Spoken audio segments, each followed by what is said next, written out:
Our next guests are two of the women who are here to walk that journey with you. They're here to help you along the path of finding a new voice. Stephanie has been a speech language pathologist for 30 years.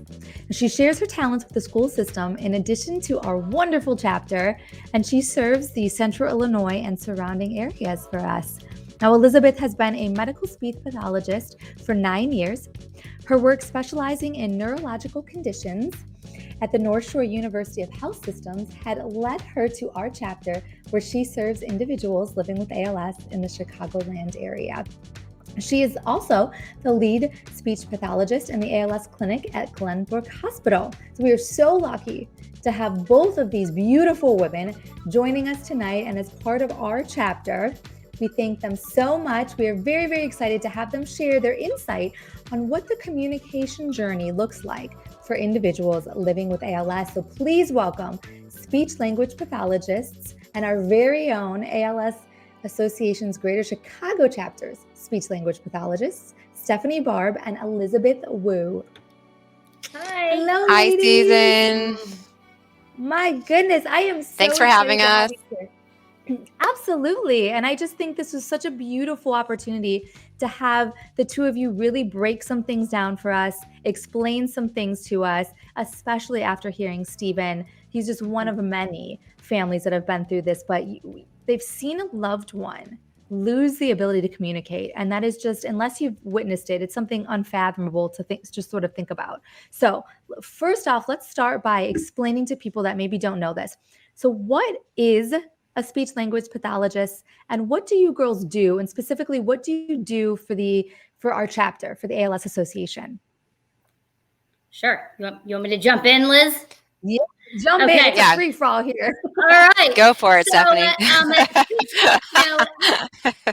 Our scope of practice as a speech pathologist is huge. As you mentioned, Susan, when you first logged in, I mean, I work in the schools primarily as an SLP, supporting the needs of kids who have speech and language and communication challenges. And Liz is more in that medical field or that medical setting. But, you know, our job is to diagnose and provide therapy and treatment strategies for individuals who aren't able to functionally communicate.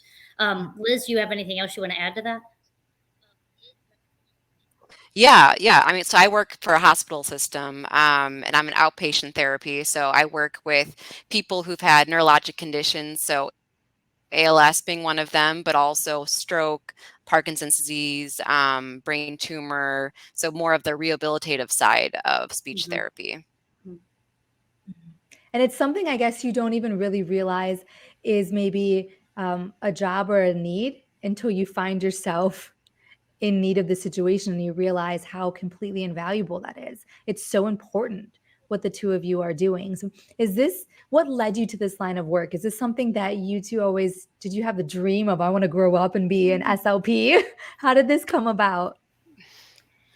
I honestly did not. I'm not going to tell you I threw a dart at a dartboard, but you know what? When I was considering what a good career choice for me might look like, I'm chatty, you know, and so I think that's something that I considered. Like, how horrible would that be if you couldn't communicate or you couldn't talk in a way that others could understand you? And I think that's what led me to that career, but it definitely wasn't a lifelong thing for me, but it was a good choice. Yeah. How about you, Elizabeth? Yeah.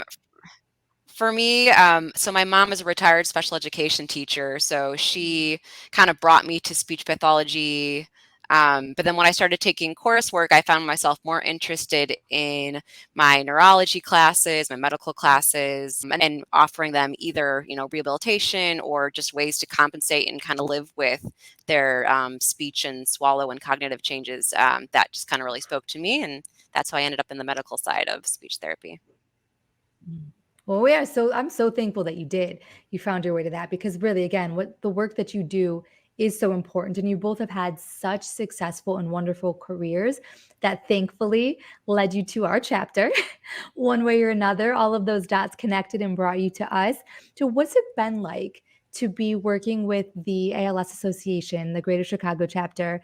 What is it like to work with those individuals you're serving in your area? Or in your case, Stephanie, what's it like to give that sort of guidance that you give them and walk them through all these steps, knowing that you're making such an huge impact? What's it been like to be a part of this family? It's really indescribable. I mean, the staff members, the families that we support, everyone is so incredibly helpful. They're so grateful for anything that you can share, and so I think I get more out of it than the families do, because of the experiences that I have just meeting with families and helping provide them solutions or systems that's going to make it just a little bit easier for their family member to continue to communicate with them. It's really a blessing, really a blessing. Yeah. How about you, Elizabeth? Yeah, I agree. I mean, I feel like my patients and families teach me just as much as I'm, trying to teach and train them on things to help them with their communication. But yeah, the team with the ALS Association's just been amazing, and I work in a multidisciplinary clinic, so I'm working therapy, occupational therapy, and I just feel like I can serve our patients. Well, I mean, so we're in it now. Let's just keep diving into this whole communications topic, because we got to hear straight from Stephen earlier in the show that his mom was the communicator. She was the communicator in the family, and what it was like, how devastating it was to see her lose the ability to speak. And I don't think any of us can even understand how profound that impacts you until you have experienced it. I just, with the cold, lost my voice for 10 days, and you don't even realize how difficult, how much harder things get when you cannot communicate, let alone the basic needs. But to be able to have these emotions, these thoughts, and not be able to really communicate them is heartbreaking. So with all of that, the sad reality for those living with ALS is that you are going to lose your voice. You're going to lose your ability to communicate. So what are some of the options? What are available to those battling ALS on their journey when it comes to communication or loss thereof communication? So 80% of individuals with ALS will end up using what we call AAC, and it's just augmentative and alternative communication. And what that big term is really any device, any system that's going to help an individual more effectively communicate with the world around them. And there's a huge range of options available for individuals, ranging from what we call no technology at all, things like writing or sign language, or all the way up to very high tech speech generating devices that you can control through all kinds of different access methods. You can use your hands, you can use a switch to scan, you can use your eyes to control that system. And there's a huge range, and that's where SLPs, that's where speech pathologists come into play,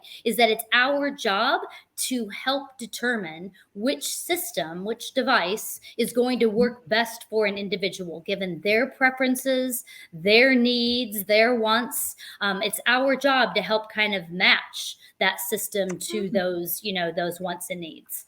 But there's a huge range of options. Okay. How about Elizabeth? Have you found that is it a pretty easy match to make, or does it get challenging sometimes trying to find the right technology to maybe match up with the individual who's having the communication difficulties? It can be challenging. I think a good plan is to kind of start before you actually need the full system. So you are practicing whatever tool that you want to use, and you're kind of experienced with it by the time that you do need it to communicate. I also think it's good to have multiple ways to communicate. So even if you do use a higher tech tool like a speech device that you access with your eyes, it's good to have a low-tech option that doesn't need to be plugged in and, doesn't need updates, so that you've got, different tools that you can communicate no matter what the situation is.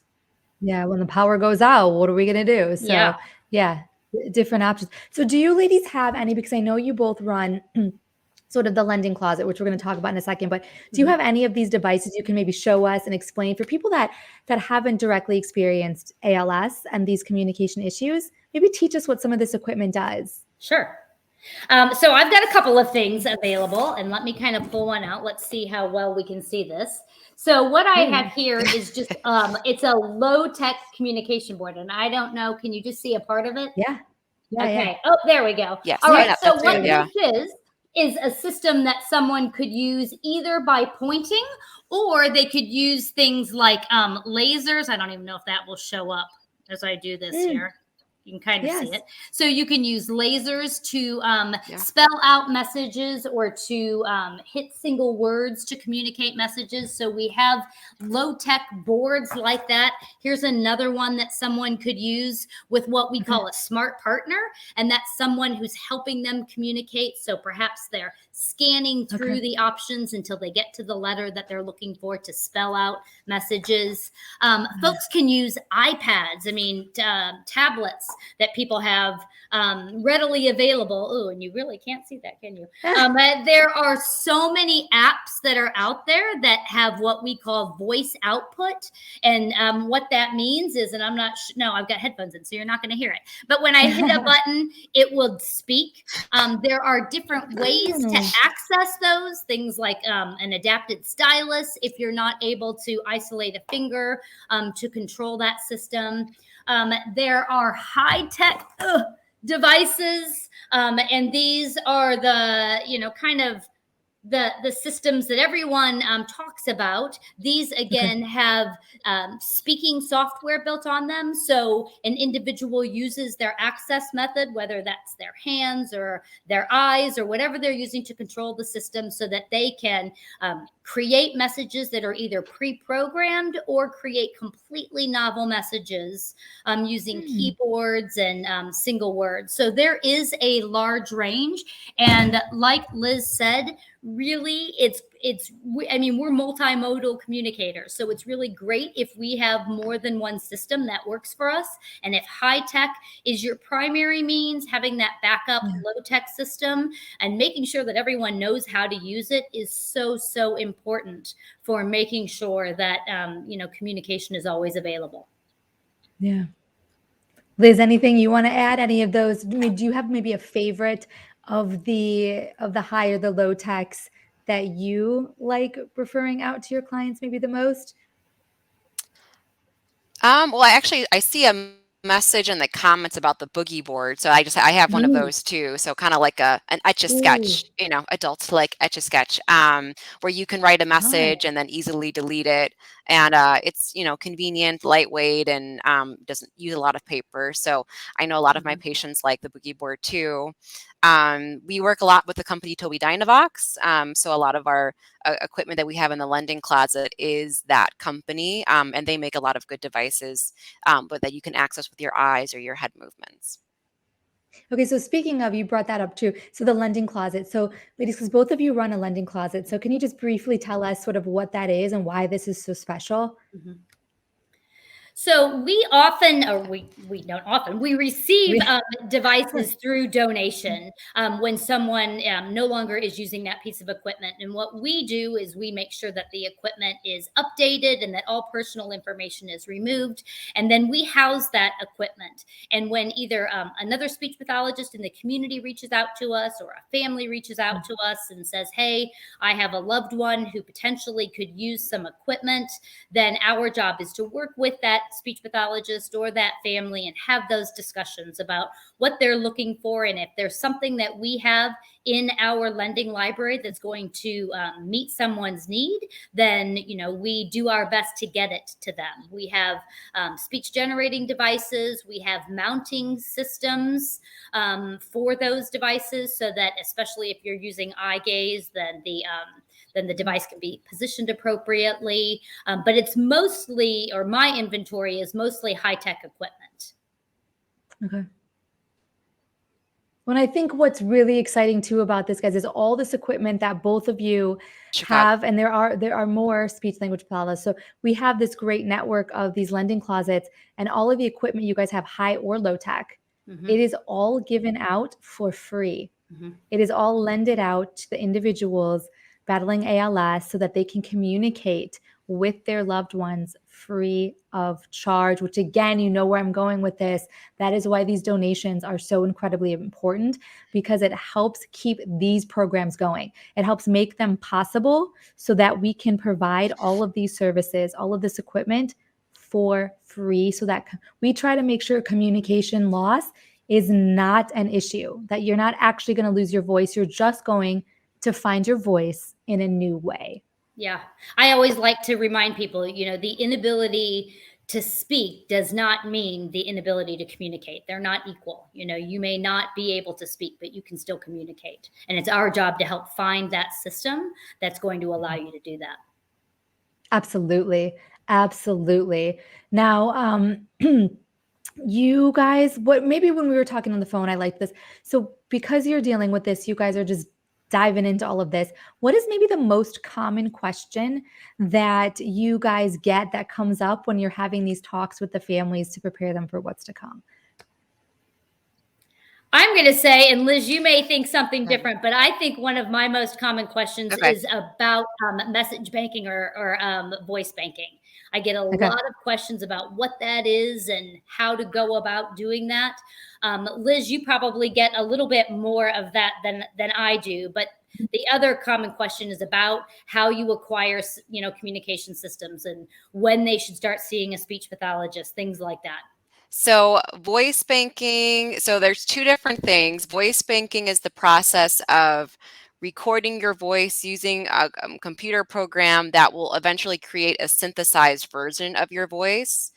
So it's not going to sound exactly like you, but it will sound more like you than like a Siri computer voice. And the goal of that is that we take that synthesized voice and we can put it onto a speech generating device so that if you were to type out a new message, it would come out sounding like you rather than like a Siri computer voice. So that's a really nice option for people to do when their speech is good and clear, so that we can, you know, use that clear speech to create that voice. Message banking is the process of taking a voice recorder. So I've got like this voice recorder as an example, and you record meaningful stories. It could be laughter, anything that's important to you. And then those recordings are truly your voice. That could get saved onto a speech device, or it could also just be something that family would appreciate too, having, you know, that voice of yours. I love that. I think that is one of my most favorite maybe options available. I've heard so many stories. We even just had a guest on who was talking about the power of that, and that she lost her mother to ALS, and before her mom passed, they recorded her reading books, and they play that for the grandchildren so that the grandchildren get to hear in their grandma's voice being read bedtime stories. And I just think the power of voice banking, I just think that is such a beautiful use of technology to just preserve the voice of somebody that you love and someone you care about. Beautiful. Definitely. That one gives me the chills. That one gets me all excited. Well, what are there? So we talked about sort of the common questions that come up. Are there any common misconceptions maybe that come up from all of this discussion that's happening? Any communication related misconceptions? Maybe just like the concern that if someone can't use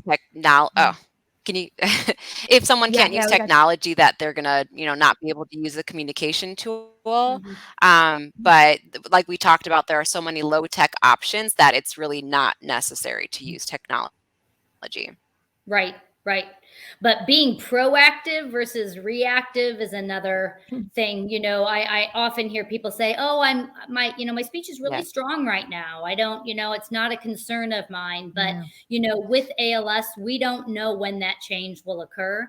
And if you want to do any sort of banking, you need to do that Yeah. when you sound as close to your normal speech patterns as possible. And so proactively looking into those instead of saying, I'm going to put that on the back burner. I've never heard anyone say, Yeah. I did message banking and I wish I hadn't. Never have I heard that. I've heard the other, like I didn't and I wish that I had. So that's a little bit of, or a thought that I have on that. Agreed. And I think that's a great point. And unfortunately, with an ALS diagnosis, you don't have the luxury of time. So I think you're right, being proactive is the best way to address some of these issues and concerns. And then you have this beautiful, amazing recorded voice to remember always. Yeah. Real quickly, before we move into something real fun, which I'm really excited about, what for each of you ladies, what has been one of the most impactful moments when it comes to working with the patients that you work with dealing with ALS? Is there a moment that maybe stands out to you that was really impactful for you? Oh, that's a tough one to pick just one, because every single person that you encounter is unique and has their own story. And, every family that you connect with has their own stories, and they're all powerful for me. They really are. I mean, it's a privilege that I get to be a part of their journey. Yeah. Mm. Yeah, I mean, I agree with that stuff while we're working with them and even afterwards. The one thing I can think about is when I'm working with someone who, and this is just, a bunch of families I can think about, working with someone who has like a severe dysarthria or severe speech problem, and maybe we haven't heard them talk in a while, or we haven't heard them talk anything more complex than their basic wants and needs for a while, and we put the device or we put a communication tool in front of them, and we're really not knowing what they're going to say, one of the first things, and a lot of times it's like some hysterical off the wall joke that you never would thought would come out of this person, and it just reminds you that there's so much more than ALS. Yeah. I've had people say, can I make it say bad words and all of that? When you're talking about high-tech devices, you can make it say whatever you want. I've had to clean up some devices before with some language that, was colorful. But you know what? If that's what's important to them, then yeah, you can do it. I can only imagine some of the fun, crazy things that have come out of those devices. Yeah. Well, I agree with this, Peggy, as well. Both of you girls are a true gift to the chapter and all the patients that you serve. And they do. They have wisdom, expertise, creativity, and compassion. So true. Compassion, a lot like passion, which I hear is something you have a little bit of in your life, Stephanie. I'm very excited about this. So, guys, it is the Christmas season. I'm sure everybody's thinking about, what are you going to make for Christmas? What great gifts do you give out? What things can you make to hand out to the neighbors? Well, here on Sunflower Hour, we got you covered with some wonderful ideas tonight, because Stephanie has a talent for making scones. I do. Who doesn't like scones? So I want to talk about where this talent, where this passion came from. And we have this beautiful surprise for everyone watching, because you're actually in your kitchen right now. So I'm loving this sentence I'm about to say, and it'll make sense to everyone in a second. But so we're going to join Stephanie in the kitchen, and let's get sconed. Yes, that is the name. As a matter of fact, let me unplug my laptop here. Let's take a walk. Let's go over to the scone station. Yes, and I make scones, and thanks to my sons and my husband, who encouraged me to go on this adventure. I've been making scones for a really long time, and now I have this small little local business in my area. Maybe I shouldn't even call it a business, but this small thing that I do called Get Sconed, and I've made a couple of tonight. I have cranberry orange scones. Those ones are glazed and ready to go. And I have white chocolate. Oh, they're going to all fall. I have some white chocolate raspberry that I'm going to glaze with you guys. So that's my jam right there. Yeah, that is my jam. Some white chocolate raspberry. And I have to say, I think Stephen is still hanging out with us in the green room. I think that those cranberry scones would probably pair really well with some cranberry jello, which will be my new favorite word from now on. Yes, And tis the season for I cranberries. would like to say, anyone who donates, maybe we can get Stephanie to throw in that could be the winning combo. This could change your life. So you make that donation right now. You get in there, you click that link, donate. You could now possibly, your gifts could also be doubled. We're going to triple this money, or we're going to double these gifts. You are going to get some cranberry jello and some cranberry get stoned scone. Get stoned.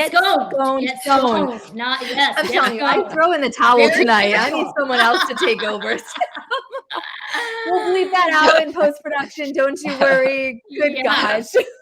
Yeah. I'm going to give Sam a heart attack before the show's over tonight with all these mistakes. Sam, I love you. I'm really sorry. So, Stephanie, let's get to making some scones. Really quick tip. I have some raspberry glaze that I have made. And I just like with communication, right? You need the right tool to do the, to make it easy. And I think that's true in the kitchen as well. You need the right tools, but you don't always need it to be some high-end expensive thing. So when I am making glaze, I put it in a Ziploc baggie, and it's easiest if you put that in a cup and you pour in that glaze, and then you've got your own little glazing bag. So here I have my raspberry scone, and I don't think you're really going to see it.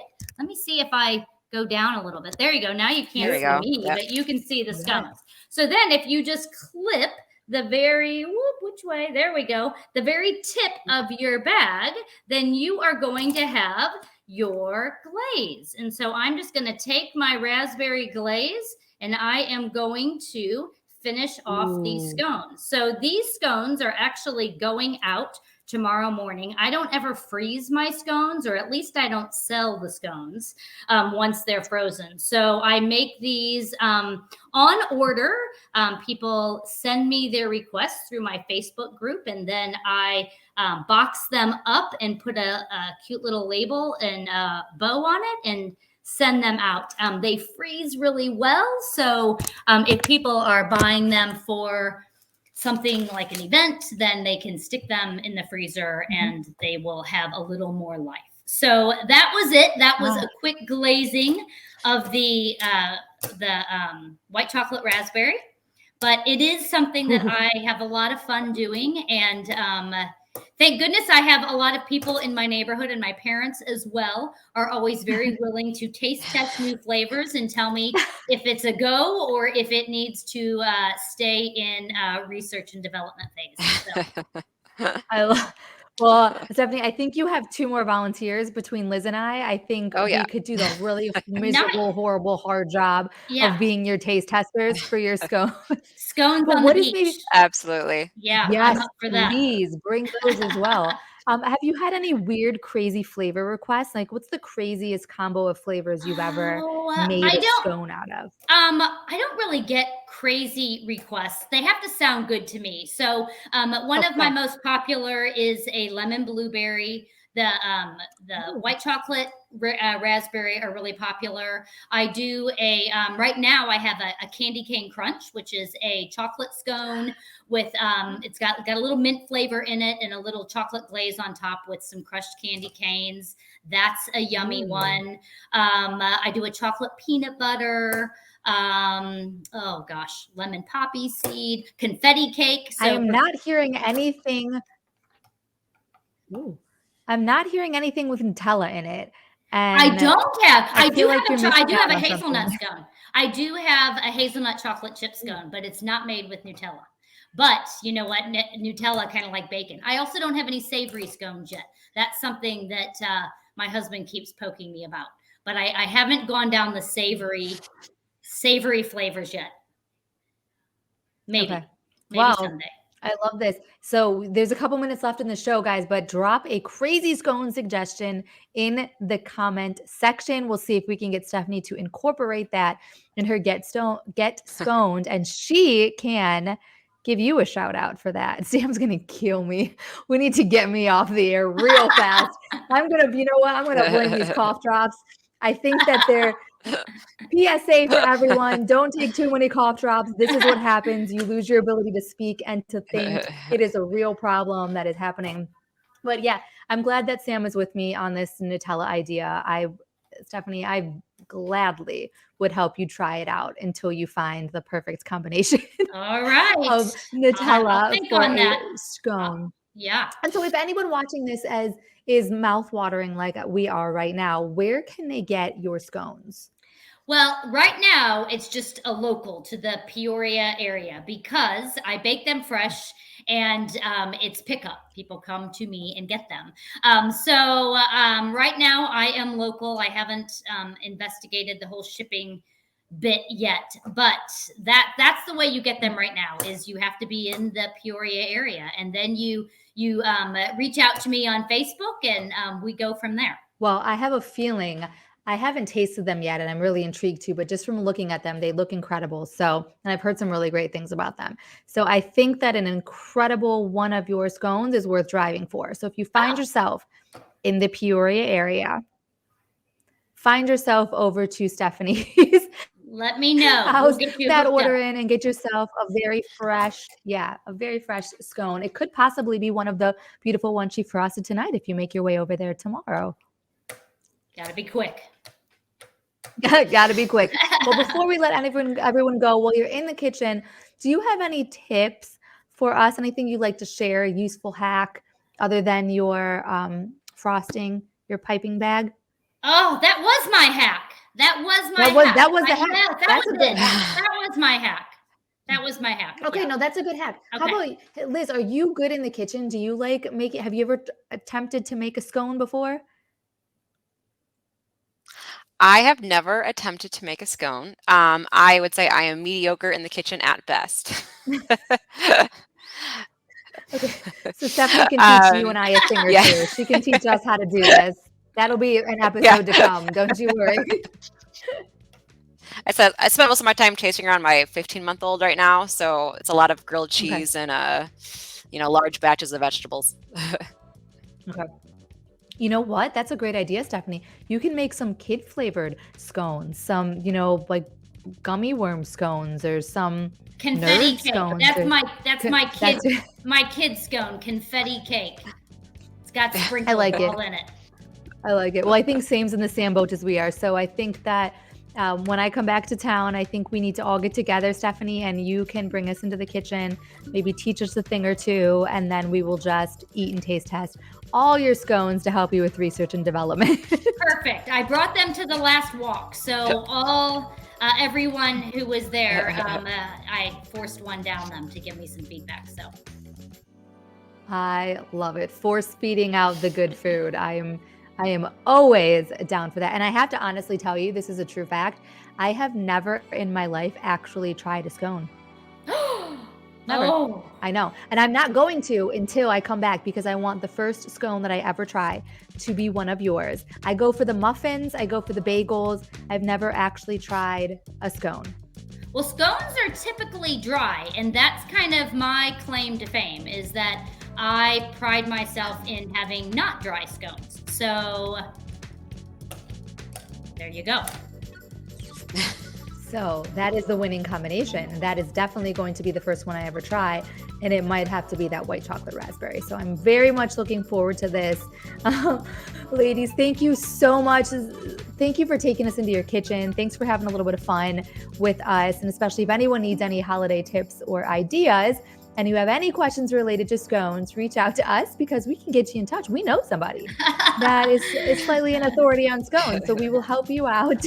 We'll help you out with all of that. But on a serious note, ladies, thank you both for everything you do, for really kind of teaching us and bringing us into what it means to use different forms of communication and how to maybe lose your voice but find your voice in another way. So thank you for everything you do for the chapter and all of the incredible individuals you work with. We're really, really happy to have you. Thank you. Thank you. Ladies, have a great holiday, and hopefully we'll catch up with you very soon. Sounds good. Bye. Bye.